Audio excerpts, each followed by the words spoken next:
Dahulu kala ada seorang gadis kecil yang baik. Dia manis kepada semua orang yang hanya melihatnya.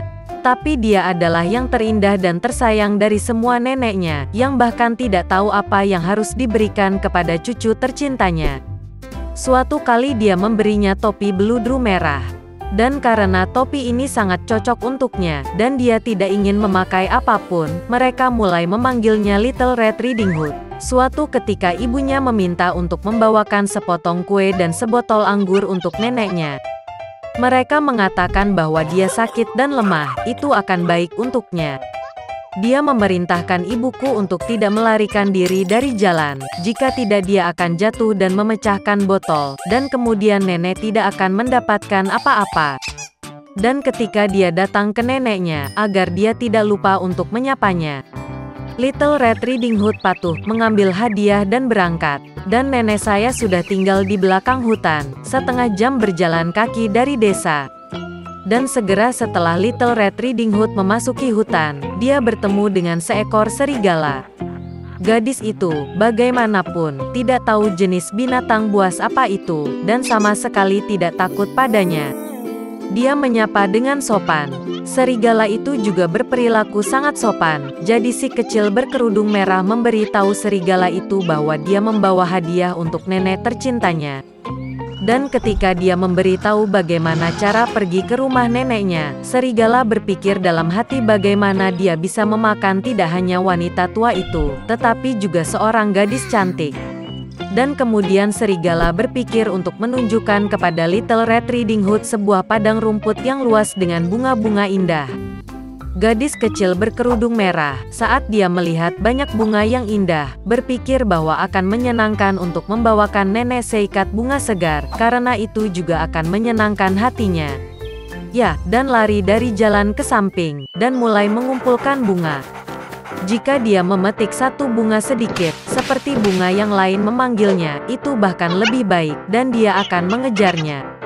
Dan begitulah ia melangkah semakin jauh ke kedalaman hutan. Dan serigala itu langsung lari ke rumah nenek dan mengetuk pintu. Nenek bertanya siapa yang ada di sana. Dan serigala itu menjawab dengan suara tipis bahwa yang membawakan pai dan anggur adalah Little Red Riding Hood. Wanita tua itu percaya dan memerintahkan untuk menekan kait dan masuk. Serigala menekan kait, pintu terbuka, dan dia lari ke gubuk neneknya. Saya bergegas ke tempat tidur nenek saya dan langsung menelannya.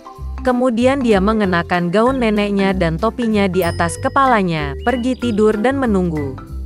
Sementara itu, gadis berkerudung merah berlari dan mengejar bunga, dan ketika dia mengumpulkan sebanyak mungkin yang dia bisa bawa, dia teringat kembali tentang neneknya dan pergi ke rumahnya. Dia sangat terkejut karena pintunya terbuka lebar, dan ketika dia memasuki ruangan, dia memanggil neneknya. Tidak ada jawaban. Cucu perempuan itu naik ke tempat tidur, dan melihat nenek sedang berbaring, dan dia telah menarik topinya di hidung, dan itu tampak sangat aneh. Little Red Riding Hood bertanya dengan bingung mengapa nenek memiliki telinga sebesar itu. Dan serigala menjawab dengan suara nenek untuk mendengar lebih baik. Kemudian Little Red Riding Hood bertanya mengapa nenek memiliki mata yang besar.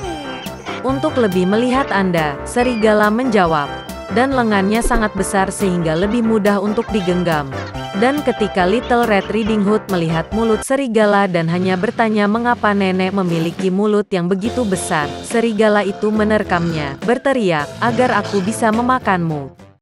Dan bagaimana dia melompat keluar dari bawah selimut dan menelan gadis malang itu. Setelah merasa muak dengan cara ini, serigala kembali tertidur, dan mulai mendengkur sebanyak yang dia bisa. Saat itu seorang pemburu sedang lewat di depan rumah nenek, mendengar dengkuran dan bertanya-tanya apakah telah terjadi sesuatu pada wanita tua itu sehingga dia mendengkur begitu. Dia memasuki rumah, pergi ke tempat tidur dan melihat bahwa serigala sedang tidur di sana. Dan dia sudah lama memburu penjahat ini. Dia ingin membunuhnya dengan pistol, tetapi terpikir olehnya bahwa serigala itu mungkin menelan neneknya dan dia masih bisa diselamatkan. Itulah mengapa dia tidak menembak, tetapi membuka lebar mulut serigala, dan melihat topi merah menyala di sana. Seorang gadis melompat keluar dari mulutnya dan berkata bahwa neneknya masih di sana. Pemburu itu membuka mulut serigala lebih lebar lagi, dan nenek tua itu entah bagaimana keluar dari balik kerudung merah. Mereka senang, mulai memeluk dan berterima kasih kepada pemburu. Mereka memutuskan untuk memberi pelajaran pada serigala yang licik. Mereka membawa batu-batu besar secepat mungkin, memasukkannya ke dalam mulut dan perut serigala, dan membawanya ke halaman.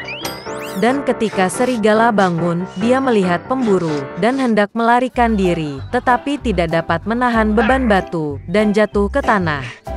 Ini menyenangkan ketiganya, sementara serigala bangkit dan hampir tidak menyeret perutnya yang berat ke dalam hutan yang gelap. Mereka tidak pernah melihatnya lagi. Beginilah cara mereka memberi pelajaran pada serigala yang licik, dan Little Red Riding Hood memutuskan bahwa dia tidak akan pernah lagi melanggar perintah ibu. Di sebuah kota kecil hiduplah seorang pembuat mainan, Geppetto. Dia mencari nafkah dengan menjual mainan kayu buatan sendiri. Dia menyukai pekerjaannya. Satu-satunya hal yang disesali oleh tuan tua itu adalah dia tidak punya anak. Suatu hari, saat berjalan di hutan, Geppetto melihat balok kayu yang sangat bagus untuk mainan baru. Dia membawa kayu itu bersamanya dan membawanya ke bengkel. Segera, tanpa penundaan, lelaki tua itu mulai memotong sebuah mainan darinya. Tapi tiba-tiba dia mendengar suara tipis dari batang kayu. Geppetto memikirkan apa yang dia bayangkan. Dia terus mengukir mainan itu, dan setelah beberapa saat dia mendengar suara itu lagi. Geppetto memutuskan bahwa dia sudah terlalu tua dan mulai mendengar suara-suara aneh. Orang tua itu terus bekerja. Pertama, dia membuat kepala boneka itu. Kemudian lengan dan kaki muncul. Geppetto menghabiskan bonekanya dan mendudukkannya di kursi. Dan dia memutuskan untuk membersihkan dirinya sendiri. Dan pada saat itu dia mendengar suara itu lagi. Geppetto membeku dan melihat sekeliling. Tapi tidak ada orang di ruangan itu kecuali boneka kayu. Orang tua itu melanjutkan pekerjaannya. Dan tiba-tiba, boneka itu melompat dari kursi. Geppetto tidak bisa berkata-kata. Ketika dia menyadari bahwa bonekanya menjadi hidup, dia memutuskan untuk memberinya nama. Dan dia menamainya Pinocchio. Geppetto dan Pinocchio hidup bersama dengan riang. Saatnya mengirim anak Anda ke sekolah. Geppetto hidup miskin dan tidak punya uang untuk perlengkapan sekolah untuk Pinocchio.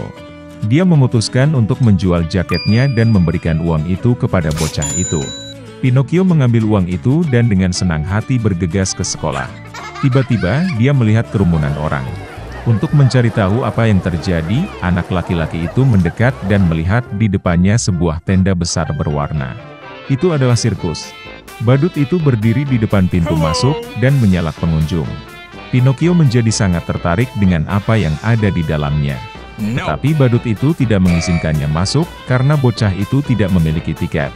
Pinocchio mengeluarkan uang dari sakunya dan memberikannya kepada badut. Masuk ke dalam tenda, anak laki-laki itu melihat betapa lucunya boneka-boneka itu sedang tampil di atas panggung. Pada saat yang sama, pemilik sirkus memperhatikan Pinocchio. Dia sangat senang melihat boneka hidup dan memutuskan untuk membawa Pinocchio ke dalam penampilannya. Segera setelah pertunjukan selesai, pemilik sirkus menangkap bocah itu dan memasukkannya ke dalam sangkar.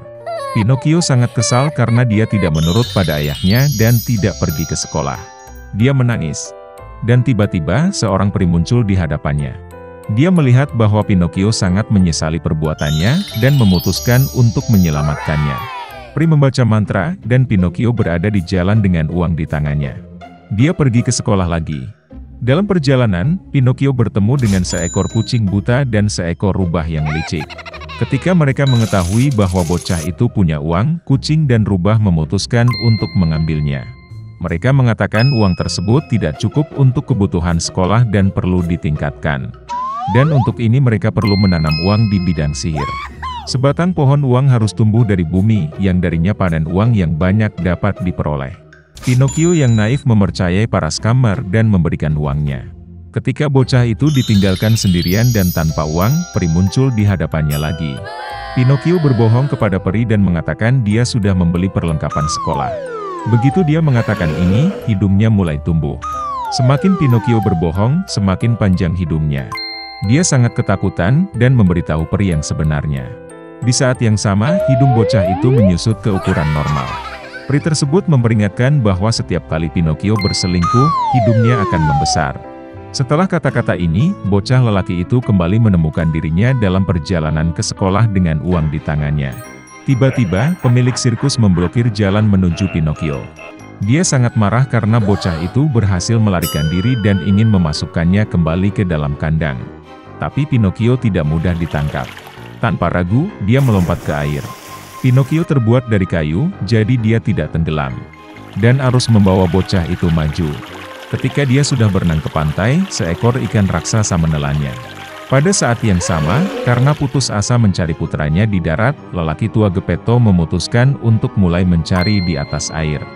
Dia meminjam perahu kecil dari seorang teman nelayan, dan berenang untuk melihat-lihat. Tiba-tiba badai yang dahsyat dimulai. Kapal itu tidak bisa mengatasi ombak dan jatuh. Orang tua itu tidak bisa berenang, dan karena itu mulai tenggelam.